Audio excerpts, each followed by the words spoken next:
A paz de Cristo para todos, sejam muito bem-vindos a mais uma sequência de vídeo aulas da Escola Dominical aqui no canal Denis Pereira Oficial. É um prazer estar aqui com você que atua na Escola Dominical, liderando, coordenando, sendo ali o superintendente, secretário e professores e os alunos também, nesse brilhante ministério do ensino. É um prazer servir aos irmãos há mais de 20 anos na Escola Dominical, há mais de 6 anos aqui no YouTube. Eu quero lembrar que no nosso canal tem aulas para as classes de adolescentes, juvenis, jovens e adultos, tá certo? Então é muito importante que você se inscreva no canal. Não está inscrito ainda? Inscreva-se no canal, por favor. Clica aí no botãozinho vermelho. Clique aí. Muito obrigado, Deus te abençoe. Esta é uma contribuição maravilhosa que você dá ao nosso canal. Que Deus continue abençoando aí a sua vida. Comente o vídeo também. Toda essa interatividade faz o YouTube propagar, publicar, promover para muito mais pessoas o nosso canal. O YouTube funciona assim.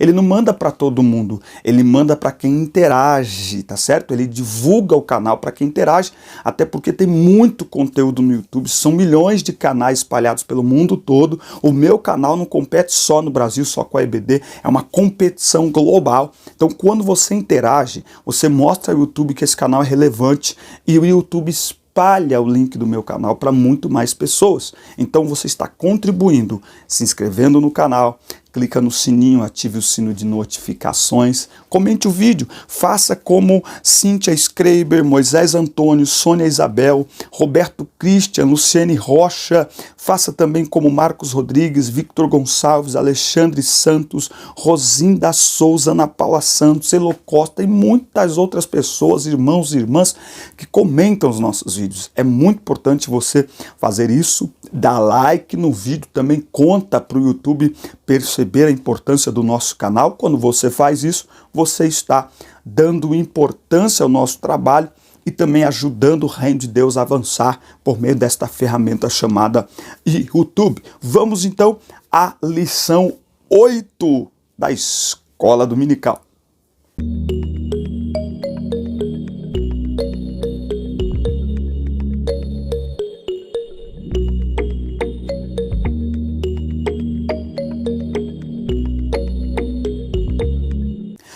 Lição 8, classe de jovens. Abacuque, a intercessão de um homem cheio de esperança. Eu quero lembrar que aqui na descrição dos vídeos tem todas as minhas redes sociais, incluindo o perfil no Instagram, muito conteúdo para abençoar a sua vida, tá certo? Conheça o nosso canal, é um canal da EBD, também de perguntas e respostas. Eu trato aqui de assuntos que às vezes é tabu ali dentro da igreja. Você, enquanto líder, pastor ou professor de escola dominical, tem dificuldade de lidar. O Senhor tem nos dado esta graça. Conheça o nosso canal, interaja, faça perguntas no nosso canal e nos stories do Instagram o link está aí também. E tem um outro link para você abrir material da Escola Dominical em PDF, no celular, no tablet, enfim, aonde você desejar. Abacuque, a intercessão de um homem cheio de esperança. O texto do dia está em Abacuque 3:2. Ouvi, Senhor, a tua palavra e temi. Parêntese. A palavra de Deus precisa ser exposta, precisa ser pregada. E a pregação da palavra precisa gerar temor. Se falta temor, ou as pessoas não estão ouvindo a palavra, ou não estamos pregando a palavra. A gente precisa pensar sobre isso. Falamos que hoje falta muito temor nas pessoas. Espera aí, as pessoas estão surdas? Será que todas estão surdas? Ou será que também por parte da pregação, o que as pessoas estão ouvindo? Abacuque temeu porque ele ouviu o quê? A palavra. Nem toda pregação é palavra de Deus. Nem toda pregação é palavra de Deus. Precisamos ver isso. Aviva, ó Senhor, a tua obra no meio dos anos a notifica. Na ira, lembra-te da misericórdia. Isso é quase um grito, não é? De Abacuque. Lembra-te da misericórdia. O Senhor é misericordioso. Calma, o Senhor está irado, mas calma, tá? A intercessão é uma prática preciosa aos filhos de Deus. Nós vamos aprender com Abacuque o valor de interceder pelos justos e como ele descobriu o segredo da fé o valor da fé e o segredo da esperança. Nós aprenderemos juntos nesta lição a respeito da resposta dada por Deus e quais as circunstâncias que fazem parte desse triste momento da história de Judá. Nós precisamos entender, crer que ainda há tempo de arrependimento e conversão dos maus caminhos. A porta ainda está aberta. Eu tenho dito ao longo das aulas que a gente vem ministrando que mesmo essa ira de Deus, que mesmo esta punição de Deus é um ato de sua misericórdia, porque a intenção de Deus é levar o povo de volta ao arrependimento. Não é a última instância, não é, da tentativa de Deus de conduzir as pessoas ao arrependimento. Né? Então, se não vem pelo amor, vem pela dor. Mas venha, de alguma forma venha, não interessa como você venha, venha. Né? Mas o povo aqui, nós estamos vendo, a partir de Jeremias, a gente já consegue enxergar, que o povo chegou no estágio que nem amor e nem dor. Tamanha dureza de coração. Por isso que o juízo de Deus é iminente. Ele diz para Jeremias, não ore para esse povo, porque a dureza de coração do povo chegou a um ponto que nem orar para esse povo adiantava. Mas nós vamos ver aqui alguns detalhes do profeta Abacuque muito interessantes para nós. A iniquidade de Judá, caos e sofrimento. Quando você lê ali o capítulo 1 de Abacuque, você vai perceber que o cenário aonde Abacuque ora, faz esta oração do capítulo 3, para você entender por que ele faz essa oração no capítulo 3, você precisa voltar um pouquinho antes para ver o cenário, não é? O cenário caótico, trágico, não é? Imoral, perverso, corrupto que ele está inserido.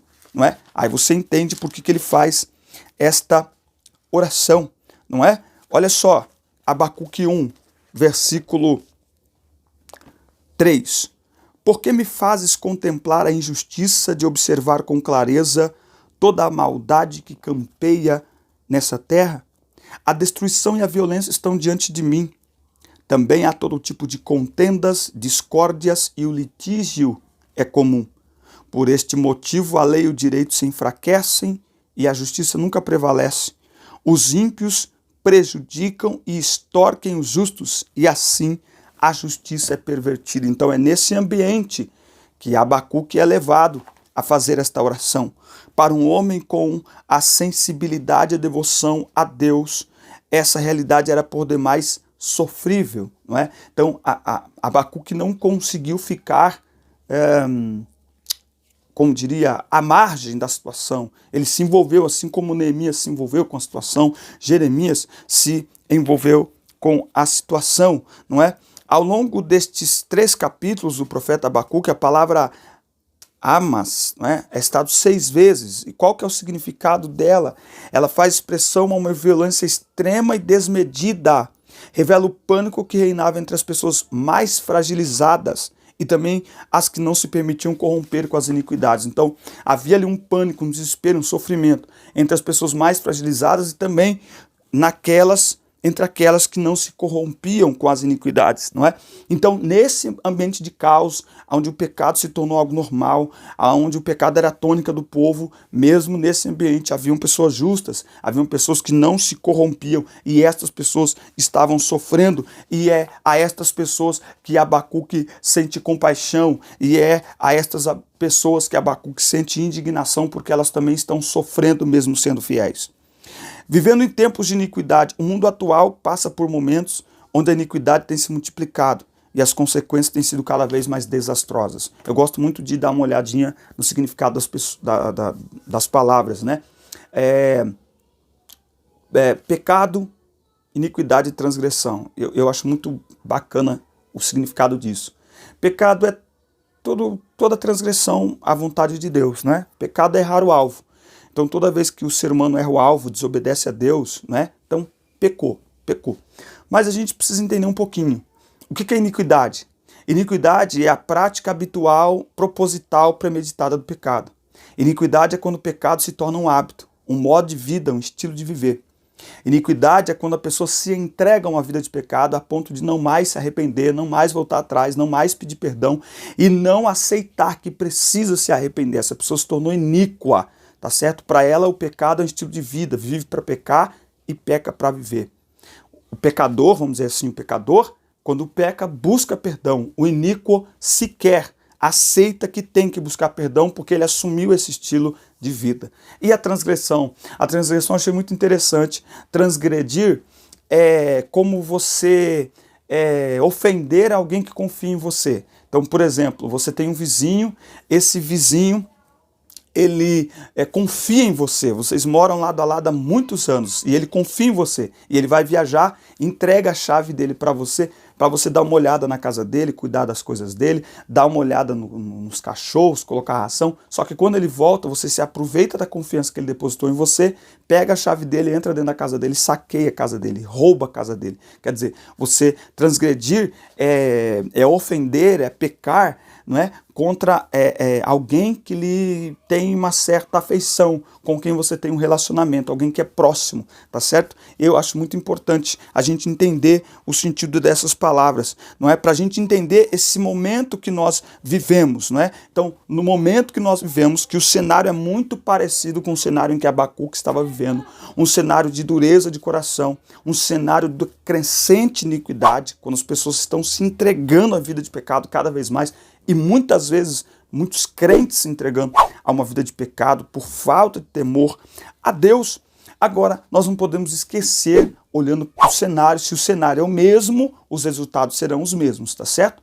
Caos, tragédia, e é o que nós estamos vendo também nos dias que nós estamos vivendo. A destruição da família, condenação do padrão de vida santificada, né? Então hoje você buscar uma vida de santidade, você às vezes expor isso e até falar, eu gosto muito da Bíblia, não é? As pessoas estão usando o termo não julgueis de forma errada, eu vou até gravar um vídeo explicando isso, porque nós enquanto cristãos, nós somos luz e uma das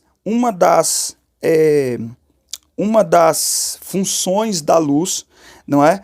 É iluminar, não é? É trazer iluminação ao ambiente, e trazer iluminação ao ambiente significa, olha só, significa revelar as trevas, as obras das trevas. Efésios capítulo 5, 8 diz: andai como filhos da luz. Olha só o que diz o 11: não vos associeis às obras infrutíferas das trevas, pelo contrário, condenai-as.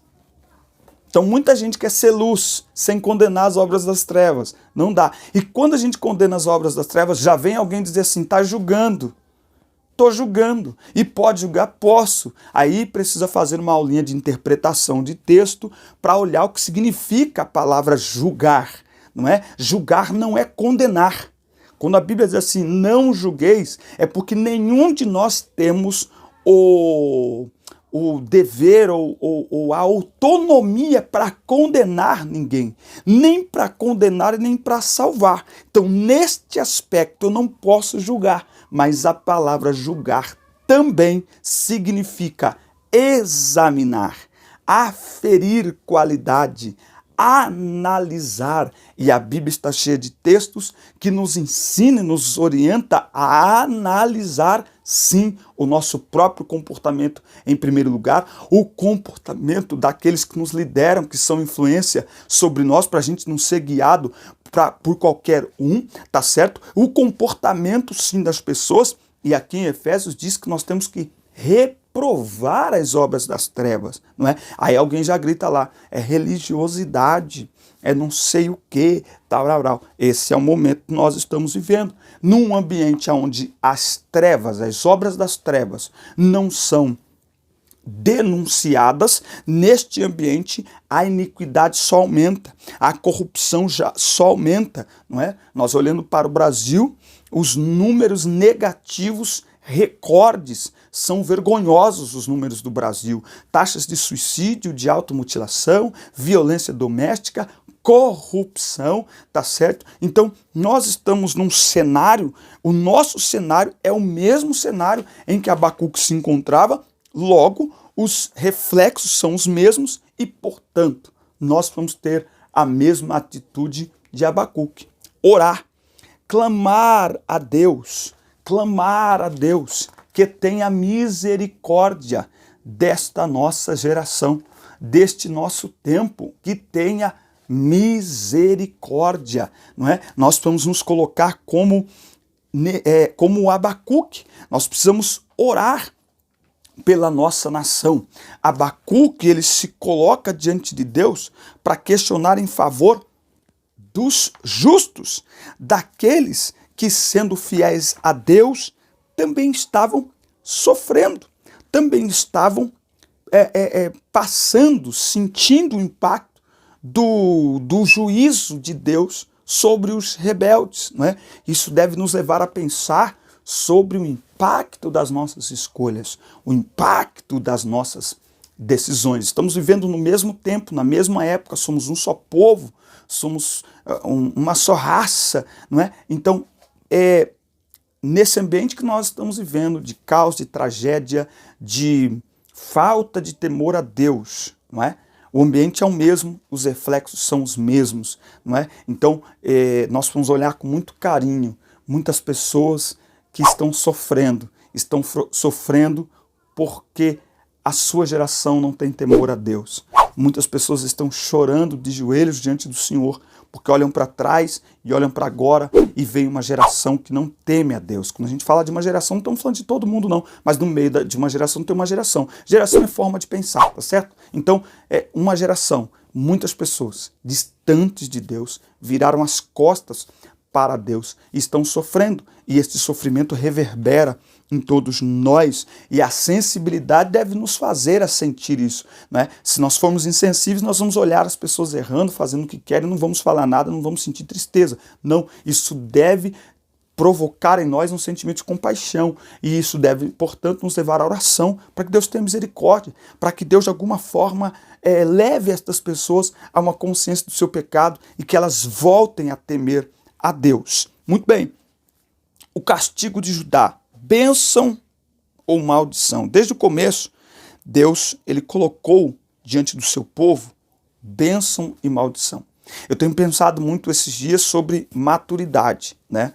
Eu quero até gravar um material falando sobre monitoramento e instrução.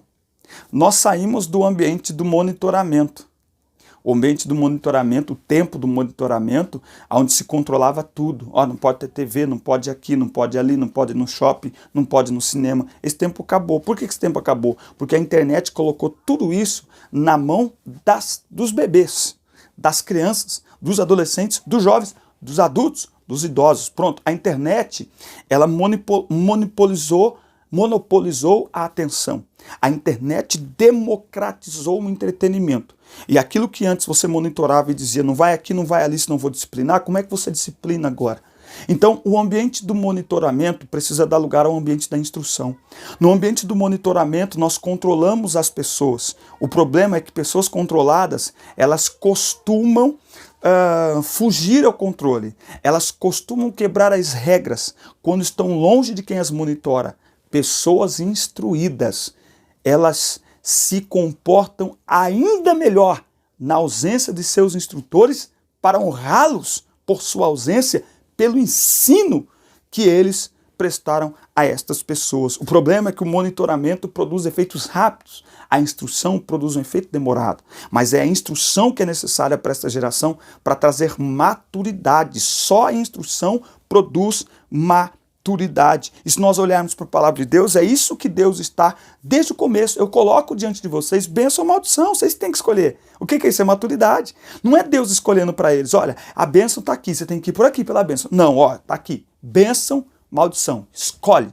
Se vocês escolherem a bênção, eu estou com vocês. Se vocês escolherem a maldição, vocês estão por sua conta e por seu risco. Deus não quer ficar monitorando a gente o tempo todo. Deus quer que a gente cresça e faça escolhas sábias de acordo com a sua palavra e de acordo com a sua vontade. Essas palavras de Moisés demonstravam ao povo o quanto suas formas de lidar com os desafios diários seriam determinantes quanto ao futuro. É isso que as pessoas precisam entender e por isso precisam mais de instrução do que de monitoramento.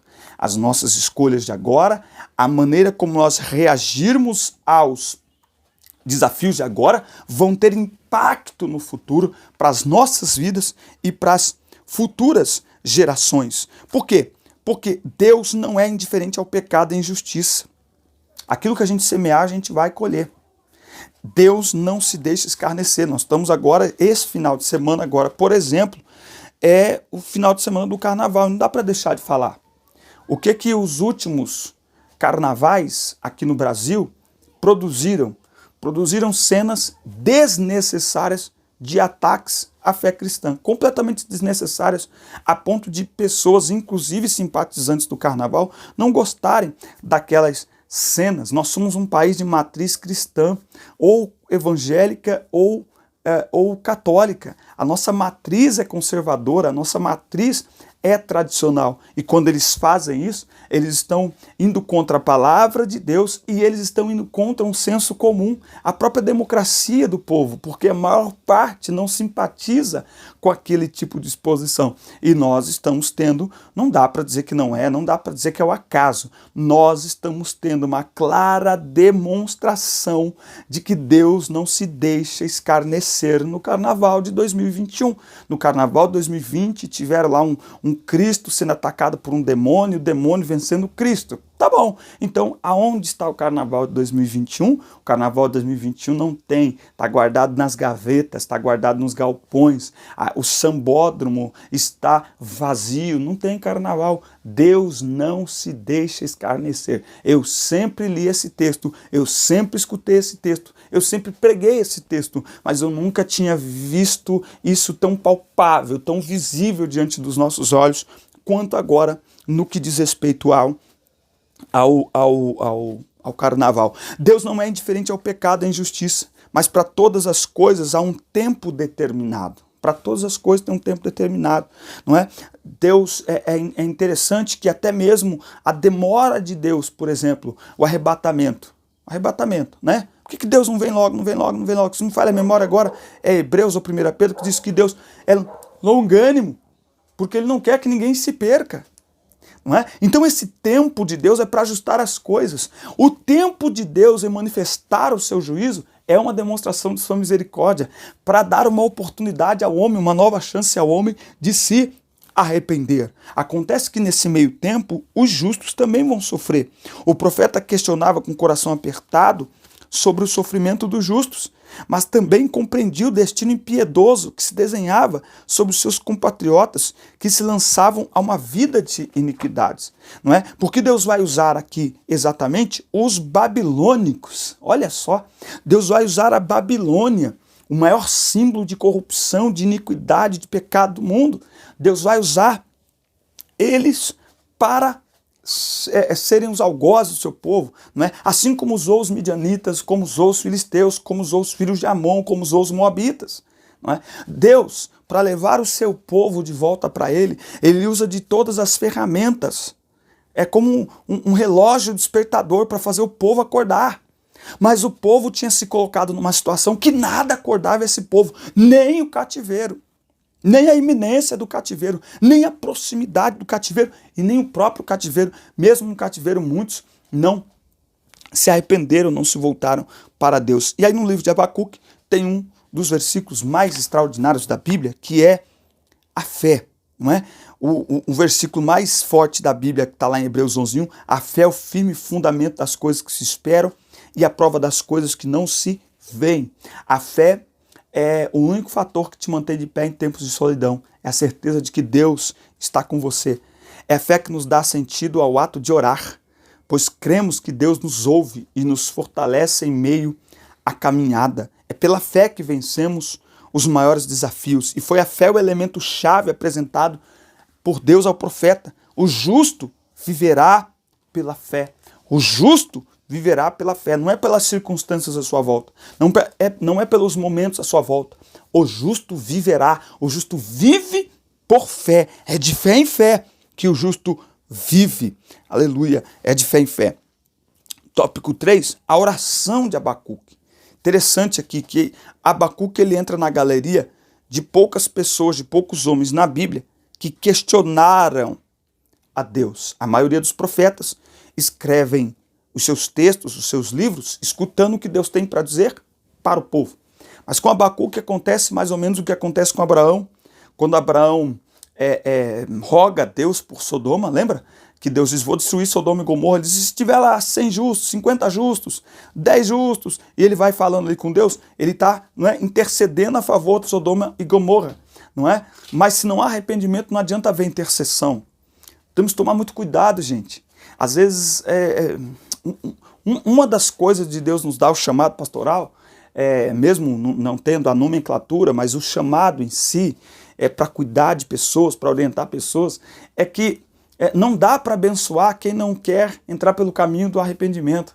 Não adianta orar, profetizar, impor a mão, besuntar de óleo, não adianta nada. Se a pessoa não se reconciliar com Deus, se a pessoa não se voltar para Deus, não tem bênção.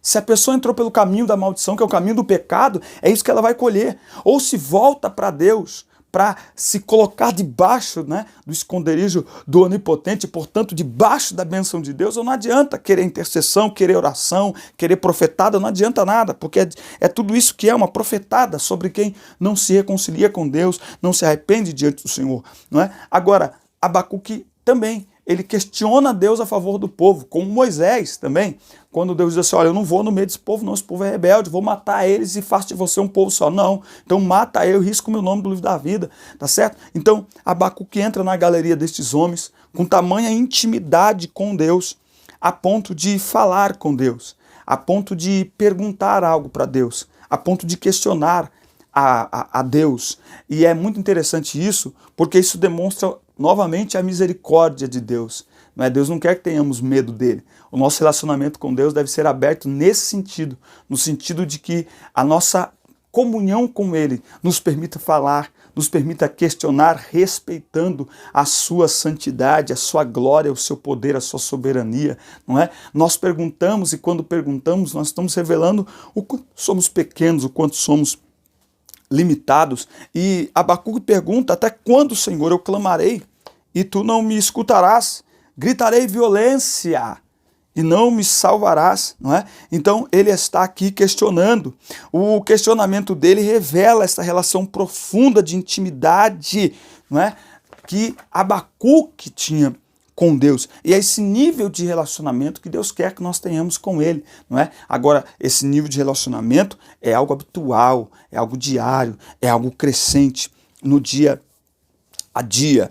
Quando alguém se permite chegar na dimensão da intimidade com Deus alcançada por Abacuque, o questionamento passa a ser envolto em uma prática de intercessão pelos justos. Então, o questionamento de Abacuque não é uma discordância da vontade divina, mas o questionamento de Abacuque é uma intercessão pela misericórdia divina. Eu gosto disso, a Bíblia mostra tudo. A Bíblia deixa claro para nós esse relacionamento aqui. A intercessão é o ato de mediar em favor de alguém. Mediante essa prática, os intercessores também são alvos de bênçãos, não é? Aprofunda nossa intimidade com Deus, amplia a visão espiritual, intensifica a unidade e promove a bênção. Intercessão. Interceder é colocar-se a favor de alguém, para defender alguém, não é? Neste caso, diante de Deus. Então, se nós entendemos que o ambiente que nós estamos é um ambiente de caos, é um ambiente parecido com o ambiente de Abacuque, nós devemos ter a sensibilidade de Abacuque, interceder por esta geração, interceder pela igreja, interceder por nossa nação. A sensibilidade de Abacuque nos impressiona se atentarmos para duas unidades temáticas, os primeiros 2 capítulos e o último. Perceberemos uma marcante diferença entre eles. No primeiro ele está exprimindo ali todo um sofrimento devastador, mas agora ele enche a sua alma para um novo tempo de esperança, não é? E ele exclama palavras de esperança e paz, alegrem-se no Senhor, exultemos no Deus da nossa salvação. Ele começa o seu livro com lamento e termina com temor. O justo viverá por fé. O silêncio de Deus, para o qual Abacuque intercede, ora, clama, grita. O silêncio de Deus demonstra a dureza do coração dos homens. Deus está escutando o clamor de Abacuque, mas a nação por quem ele está orando e intercedendo não quer ouvir a voz de Deus. Talvez uma das orações mais poderosas que precisamos fazer hoje é que Deus abra os nossos olhos espirituais, é que Deus abra os nossos ouvidos espirituais, é que Deus sare da surdez espiritual e da cegueira espiritual a nossa geração. Isso só será possível se formos fiéis à palavra, pregando a palavra, porque só a palavra gera temor nos corações. No cenário do caos, o justo viverá por fé. No cenário do caos, o justo pode descansar em Deus. Deus está vendo tudo, Deus está contemplando tudo e Deus, fica tranquilo, Deus no momento certo saberá separar justo de ímpios. Malaquias 3,18, outra vez vereis a diferença entre justo e ímpio, entre aquele que serve a Deus e aquele que não serve. Por isso, no meio do caos, podemos descansar no Senhor, mesmo reverberando em nós algumas situações por conta de uma geração tão ímpia e perversa, mas nós confiamos no Senhor, permanecemos fiéis ao nosso Deus. Amém? Que Deus te abençoe, forte abraço, assista, curta, compartilhe e até a próxima aula, o próximo domingo. Deus te abençoe e fiquem com Deus.